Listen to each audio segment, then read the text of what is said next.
नमो नमः सर्वेभ्यः। आज हम अष्टमी कक्षा के संस्कृत के दूसरे मॉडल पेपर को हल करेंगे। तो ये सबसे पहला प्रश्न है, अधोलिखित अनुच्छेदम पठित्वा दत्तानां प्रश्नानां उत्तराणि लिखत। इस अनुच्छेद को पढ़कर हमें नीचे दिए प्रश्नों का उत्तर लिखने हैं।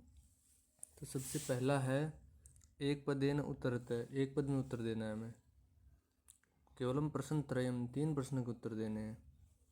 तो इसमें है पहला, अस्माकं राष्ट्र पशु कः। तो इसमें उत्तर हो जाएगा राष्ट्र पशु व्याघ्र है। फिर दूसरा है, व्याघ्रम रक्षितुम कः उपायान करोति। तो इसका उत्तर हो जाएगा वन पर्यावरण मंत्रालय है। फिर तीसरा, केसाम संख्या अत्यल्पा जाता। तो व्याघ्राणाम संख्या अत्यल्पा जाता, व्याघ्राणाम उत्तर हो जाएगा। फिर चौथा है, अस्माकं का रक्षितव्या। तो इसका हो जाएगा वन संपत्ति रक्षितव्या, ये उत्तर हो जाएगा। उसके बाद है अगला, पूर्ण वाक्येन उत्तरत। पूरे वाक्य में उत्तर देना है। तो एक प्रश्न का उत्तर देना है, वन पर्यावरण मंत्रालयः किमर्थम उपायम करोति। तो इसका उत्तर हो जाए व्याघ्र जातिम सर्वनाशात रक्षितुम वन पर्यावरण मंत्रालयः उपायान करोति, ये उत्तर हो जाए इसका। इसके बाद है, व्याघ्र जाते है विनाशस्य कारणम किम। तो कारणम है केषांचित् धूर्तानां लोभ गुणानां छेदनम च, ये इसका उत्तर हो जाएगा। इसके बाद है, यथा निर्देशम उत्तरत। निर्देश के अनुसार उत्तर देना है और केवल 2 ही प्रश्नों के उत्तर देने हैं। तो पहला है, सघनेषु वनेषु विहरति। इस वाक्य में विशेषण पद क्या है। तो इसमें विशेषण पद है सघनेषु, इसलिए आंसर ख सही होगा। इसके बाद आया है, अति न्यूना इति पदस्य किम पर्यायपदम गद्यांशे प्रयुक्तम। तो अति न्यूना के लिए शब्द आया था अत्यल्पा, तो इसलिए ऑप्शन ग सही होगा। इसके बाद तीसरा प्रश्न, प्रयत्नाः निष्फलाः भवन्ति। अस्मिन् वाक्य क्रियापदम, तो हमें क्रियापद देखना है। तो क्रियापदम है भवन्ति, तो भवन्ति ऑप्शन ख सही हो जाएगा। इसके बाद है, रचना खंड ख रचनात्मक लेखनम। तो या तो चित्र को देखकर 4 वाक्य लिखने हैं, या फिर अथवा में मम विद्यालय है, इस पे आपको 4 वाक्य लिखने हैं। तो मम विद्यालय पे 4 वाक्य मैं बता रहा हूँ। मम विद्यालय उत्तमः विद्यालयः अस्ति। फिर दूसरा हो जाएगा, मम विद्यालये 90 अध्यापकाः सन्ति। 90 तो 90। फिर हो जाएगा, मम विद्यालयस्य भवनम अतीव सुंदरम अस्ति। मम विद्यालये एकः संगणक कक्षः अस्ति। ये 4 वाक्य हो जाएंगे। इसके बाद तीसरे प्रश्न पे आते हैं हम, इसका मिलान करना है। तो मिलान ये तो सेम ही रहेंगे आपके। अब इनको जोड़ना, जैसे अहम पुस्तकम पठामि होगा। फिर त्वम ते कंदुकेन क्रीडन्ति, ये हो जाएगा। त्वम विद्यालयम गच्छसि, वयम गृहम गच्छामः, ये हो जाएगा। इस प्रकार से इनका मिलाना हो जाएगा। इसके बाद है चौथा, अधोलिखित पदानां संधिम संधि विच्छेदम व कृत्वा लिखत। इसका संधि या संधि विच्छेद करना है। तो पहला आया है, प्रमत्ता सचिवस्य नराधिपस्य नरधन अधिपस्य। तो इसका हो जाएगा नराधिपस्य, नराधिपस्य।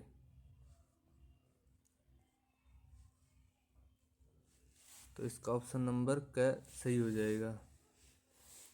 ग में भी आपको दिखेगा, पर यहाँ पा है।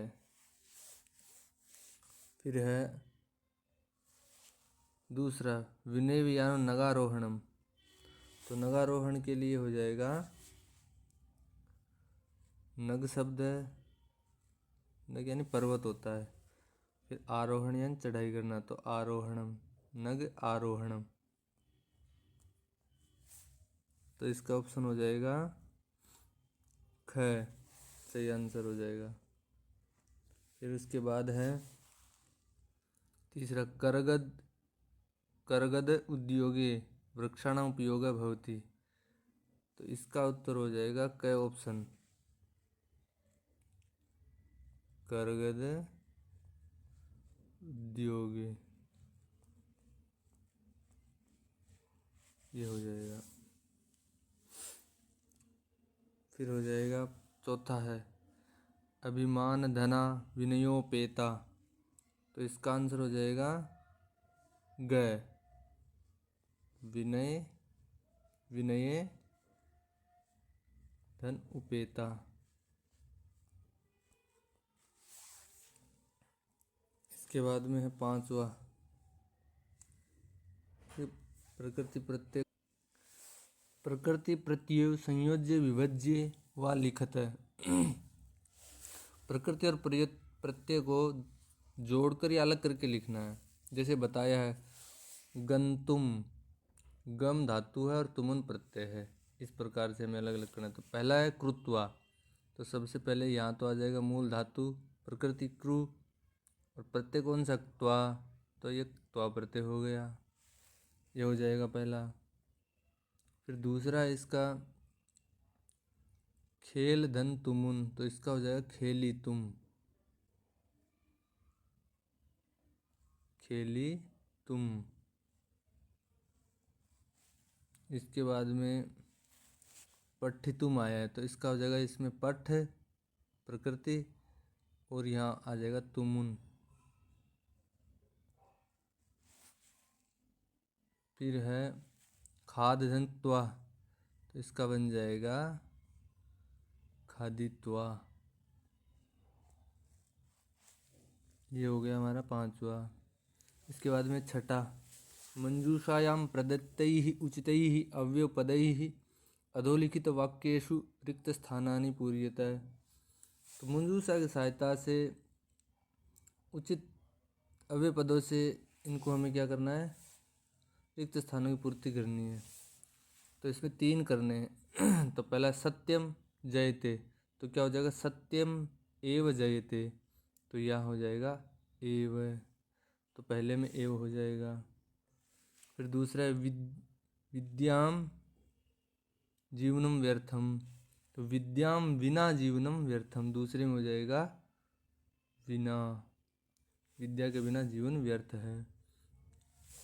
तीसरा है राम रामः लक्ष्मणः भरातरौ आसताम, तो इसके लिए हो जाएगा च, क्योंकि जोड़ रहा है, राम राम है लक्ष्मण है च, राम और लक्ष्मण दोनों भाई थे। फिर है चौथा समयम व्यर्थम माँ कुरु, समय व्यर्थ मत करो, तो यहाँ चौथे में हो जाएगा माँ। फिर उसके बाद में है सातवां उचितम उपपद विभक्ति युक्तम पदम चित्वा रिक्त स्थानेषु लिखते, उचित उपपद विभक्ति से युक्त पद को चुनकर रिक्त स्थान में लिखना है। तो परितः वृक्षाः सन्ति, तो विद्यालय दे दिया, तो विद्यालय के यहाँ तीन दिए हैं, तो यहाँ उत्तर होगा विद्यालयम, सही आंसर, क्योंकि परितः के योग में द्वितीय विभक्ति होती है। फिर है दूसरा अहम सह विद्यालयम गमिष्यामि, तो मित्र दिया है, तो सह के योग में तृतीय विभक्ति होती है, तो यहाँ हो जाएगा ऑप्शन बी मित्रेण, तो अहम मित्रेण सह विद्यालयम गमिष्यामि।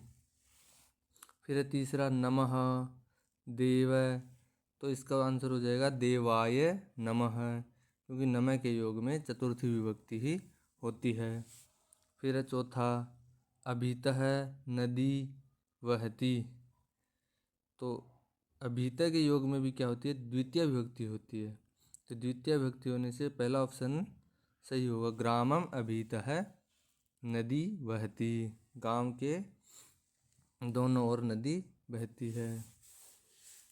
इसके बाद में है 8वां क उचित शब्द रूपाणी चित्वा रिक्त स्थानानि पूर्यते।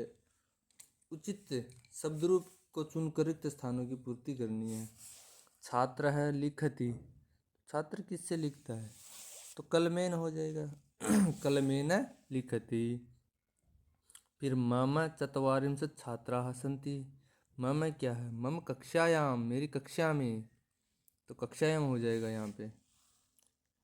40 छात्र हैं। फिर वने ऋषयः, च आ गया, निवसन्ति स्म, तो च आ गया तो जोड़ रहा है, तो ऋषयः मुनयः, ऋषि और मुनि रहते थे, वन में ऋषि और मुनि रहते थे, तो यहाँ हो जाएगा मुनयः। फिर भारतवर्षे अनेकाः प्रवहन्ति, तो इसमें हो जाएगा नद्यः, तो ऑप्शन नद्यः सही हो जाएगा। फिर आता है 8 नंबर का ख। 8 नंबर के ख में है उचित धातु रूपाणी चित्वा रिक्त स्थानानि पूरयते। उचित धातु रूपों को चुनकर रिक्त स्थानों की पूर्ति करनी है। यहाँ भी केवल प्रश्न त्रयम, 3 प्रश्न ही करने हैं। त्वम विद्यालयम कदा गमिष्यामि या गमिष्यसि, तो यहाँ हो जाएगा गमिष्यसि, क्योंकि त्वम है वो मध्यम पुरुष एक वचन है, तो क्रिया भी मध्यम पुरुष एक वचन गमिष्यसि होगी। अहम प्रतिदिनम दुग्धम पिबती या पिबामी, तो यहाँ होगा पिबामी, क्योंकि अहम उत्तम पुरुष एक वचन है, तो पिबामी भी उत्तम पुरुष एक वचन है, वो होगा। तो सर्वे छात्राः नित्यम प्रार्थनाम करिष्यामि होगा तो वयम होता, लेकिन यहाँ क्या है, सर्वे छात्रा नित्यम प्रार्थनाम कुर्वन्ति, तो यहाँ कुर्वन्ति होगा। फिर वयम भारत देशे अवसन वसाम, तो यहाँ हो जाएगा वसाम, हम भारत देश में रहते हैं। इसके बाद हम बात करते हैं 9वें प्रश्न की। खंड घ पठिता उबोधनम, ये आपके पाठ्य पुस्तक से प्रश्न है। अधोलिखितम गद्यांशम पठित्वा प्रश्नानाम उत्तराणि लिखत। इस गद्यांश को पढ़कर प्रश्न के उत्तर लिखने। इसका पहला है एक पदेन उत्तरते, एक पद में उत्तर देना है। तो सूर्य है कश्याम दिशायाम उदेति, तो पहली लाइन में दिया हुआ है पूर्व दिशायाम उदेति, पूर्व दिशा में सूर्य उदय होता है। दूसरा है महान गणितज्ञ ज्योतिर्विच कह आसीत, महान गणितज्ञ और ज्योतिर्विद्वान कौन थे, तो यहाँ आ रहा है आर्यभट्ट है, ये हो जाएगा। फिर है इसका पूर्ण वाक्य न उत्तरते है, पूरे वाक्य में उत्तर देना है। परंपरया प्रचलिता का रूढ़ि आर्यभट्टेन प्रत्यादिष्टा, तो इसका हो जाएगा कि परंपरा से प्रचलित चली आ रही रूढ़ि को आर्यभट्ट ने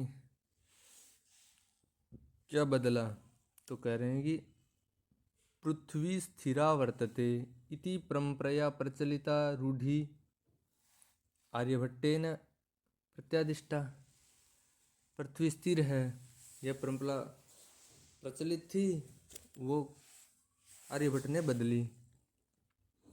नौकायाम उपविष्टः मानवः किम अनुभवति, नौका में बैठा मानव क्या अनुभव करता है, तो लिखा है नौकायाम उपविष्टः मानवः नौकाम स्थिराम अनुभवति, नौका में बैठा मानव नौका को, नाव को क्या है, स्थिर अनुभव करता है कि वो स्थिर है। फिर स है स प्रदत्त विकल्पेभ्य उचितम उत्तरम चित्वा लिखत है, प्रदत्त विकल्पों की सहायता से उचित उत्तर चुनकर लिखना है आपको। तो इसमें आपको करना है 2 प्रश्न। तो इसमें पहला है सूर्य अचलः अस्ति, यहाँ विशेषण पदम किम, तो यहाँ विशेषण पद क्या है, तो सूर्य तो विशेष्य पद है, ये होगा नहीं। अस्ति क्रियापद है, ये नहीं होगा, तो क्या हो जाएगा अचल है, ये हो जाएगा अचल है। फिर स्थिरा इति पदस्य किम विपरीतार्थकम पदम गद्यांश से प्रयुक्तम, गद्यांश में विपरीत अर्थ का पद क्या हुआ है, स्थिर है, चला और अचला ये तो एक दूसरे के हो गए, तो बचा क्या प्रचलिता, तो ऑप्शन सी सही हो जाएगा।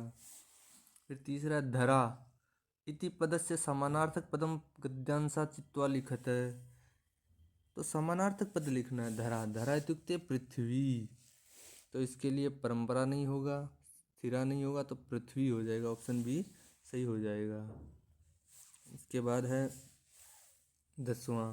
10वां कह रहा है अधोलिखितम पद्यांशम पठित्वा प्रश्नानाम उत्तराणि लिखत। पद्यांश को पढ़कर प्रश्नों के उत्तर लिखने हैं। तो पहला है एक पदेन उत्तरत, केवलम एकम प्रश्नम, एक प्रश्न का उत्तर देना है, एक पद में देना है। कीदृशम जलम पिबेत, तो लिखा वस्त्रपूतम, इसका ये आंसर हो जाएगा। फिर दूसरा है दृष्टिपूतम किम न्यसेत, तो दृष्टिपूतम न्यसेत, यहाँ पादम हो जाएगा, इसके लिए हो जाएगा पादम। फिर पूर्ण वाक्य न उत्तरत, वह इसमें कह रहा है पहला कथम समाचरित, तो कह रहा है मनः पूतम समाचरित, ये हो जाएगा इसका। फिर कह रहा है कीदृशम वाचम वदेत, कैसी वाणी बोलनी चाहिए, तो कह रहे हैं कि सत्यपूताम वदेत वाचम, ये हो जाएगा सत्यपूताम वाचम वदेत, ये हो जाएगा। फिर कह रहा है निर्देशानुसारम लिखत, निर्देश के अनुसार आपको लिखना है। तो कह रहा है वस्त्रपूतम जलम पिबेत, अत्र क्रियापदम किम, तो पीना क्रिया है, पिबेत हो जाएगा, इसका आंसर ऑप्शन सी सही हो जाएगा, पिबेत। चरणम इति शब्दस्य किम पर्यायपदम अस्मिन् श्लोके प्रयुक्तम, चरणम के लिए पर्यायपद क्या आया इस श्लोक में, तो चरणम के लिए है पादम, तो पादम हमारा ऑप्शन हो जाएगा ए, ऑप्शन सही हो जाएगा। फिर है तीसरा प्रदत्त विकल्पेभ्यः विशेषण पदम चिनुत, विशेषण पद चुनना है। तो वदेत तो क्रियापद है, ये तो होगा नहीं। पाद है, ये संज्ञा पद है, ये भी नहीं होगा। तो सत्यपूताम, ये क्या हो जाएगा, विशेषण पद हो जाएगा, ये विशेषता बता रहा है। इसके बाद में है 11वां अधोलिखित संवाद पठित्वा प्रदत्त प्रश्नानाम उत्तराणि लिखित है। अधोलिखित ये संवाद है, इसको पढ़ के प्रदत्त प्रश्नों का उत्तर देना है। तो सबसे पहला एक पदेन उत्तरत है, तो श्रुगाल है किम कर्तुम आरब्धवान, तो इसमें लिखा है रवम कर्तुम आरब्धवान, रवम कर्तुम आरब्धवान, तो रवम कर्तुम हो जाएगा, रवम। फिर बिल किम न स्मरति, बिल क्या नहीं याद करता है, तो कहता है यन मया त्वया सह समय कृतो अस्ति, ये हो जाएगा। फिर वह, इसमें आपको एक ही करना है, पूरे वाक्य में उत्तर देना है। दूरस्थ श्रीगाल है कि मैं करोत, तो इसका हो जाएगा दूरस्थ श्रुगाल है रवम कर्तुम आरब्धवान, ये हो जाएगा। उसके बाद है ये दूसरा प्रश्न, यदि बिल्लम न आवयति तदा श्रुगाल किम करिष्यति, तो कह रहा है कि तदा हम द्वितीयम बिलम यास्यामि, तो मैं दूसरे बिल में चला जाऊंगा, ये कह रहा है। इसका उत्तर हो जाएगा फिर स यथा निर्देशम उत्तरत, निर्देश के अनुसार उत्तर देना है। शब्द इति पर्यायपदम किम, शब्द के लिए पर्यायपद क्या है, अहम तो मैं होता है, बिल यानी बिल, और रवम यानी शब्द ध्वनि, तो ये हो जाएगा इसका। इसके बाद है दूसरा सदा समाहवानम करोति इति क्रियापदम किम, क्रियापद देखना है, तो क्रियापद क्या है, करोति, यहाँ पे करोति क्रियापद है।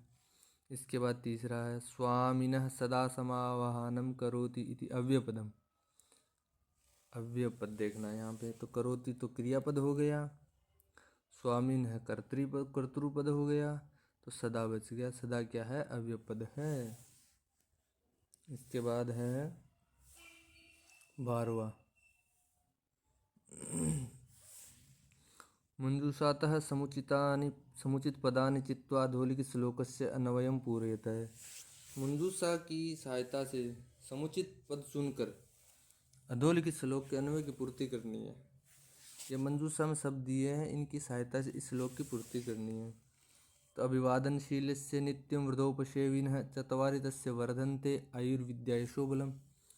तो यह अभिवादनशीलस्य, तो यहाँ आ जाएगा 1 नंबर पे अभिवादनशीलस्य, अभिवादनशीलस्य।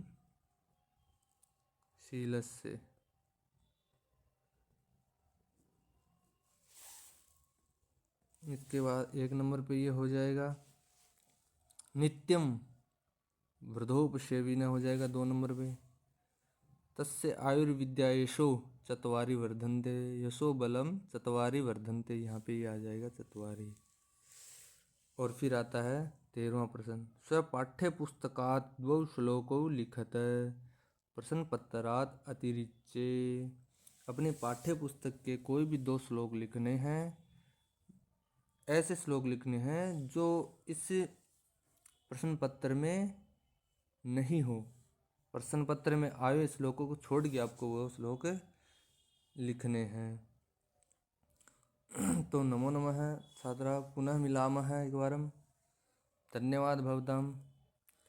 और बताना कैसा क्या लगा, क्या सुधार अपेक्षित है। धन्यवाद है।